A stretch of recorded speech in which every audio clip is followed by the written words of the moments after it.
start. MTC. Q start 1-3 number 1.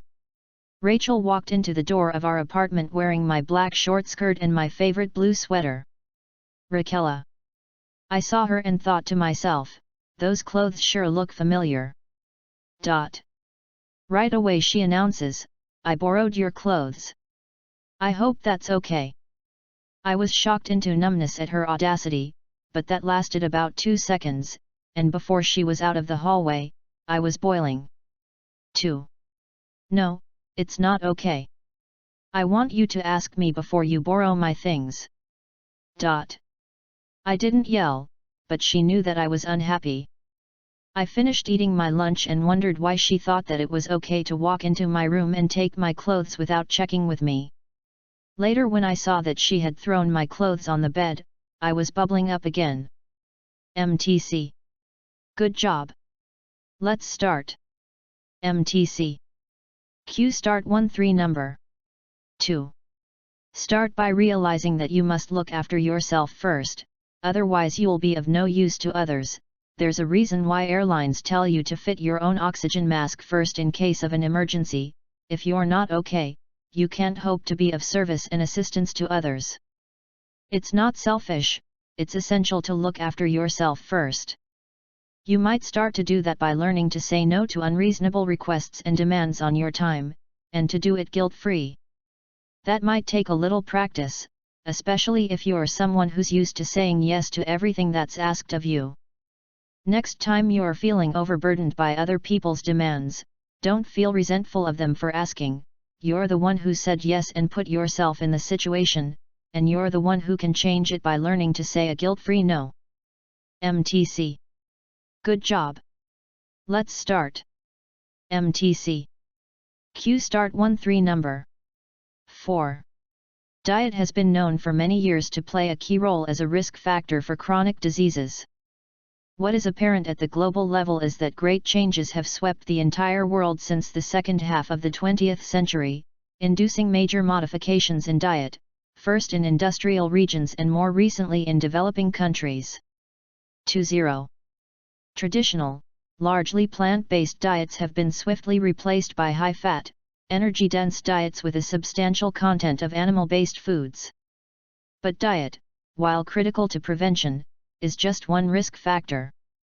Physical inactivity, now recognized as an increasingly important determining factor of health, is the result of a progressive shift of lifestyle towards more sedentary patterns, in developing countries as much as in industrialized ones. MTC. Good job. Let's start. MTC. Q start 1-3 number 5. The news media are hungry for new findings, and reporters often latch onto ideas from the scientific laboratories before they have been fully tested.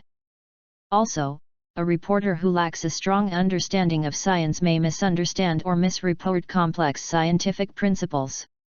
To tell the truth, sometimes scientists get excited about their findings, too, and leak them to the press before they have been through a thorough review by the scientists' peers.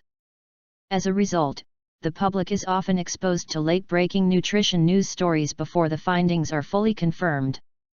Then, when the hypothesis being tested fails to hold up to a later challenge, consumers feel betrayed by what is simply the normal course of science at work. MTC. Good job. Let's start. MTC. Q start 1-3 number 6.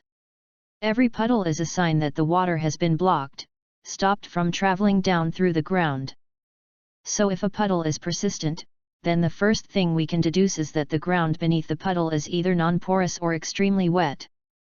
This is mainly interesting when we travel through a rural area and notice that the number of puddles suddenly increases, despite there not being any more rain in that area.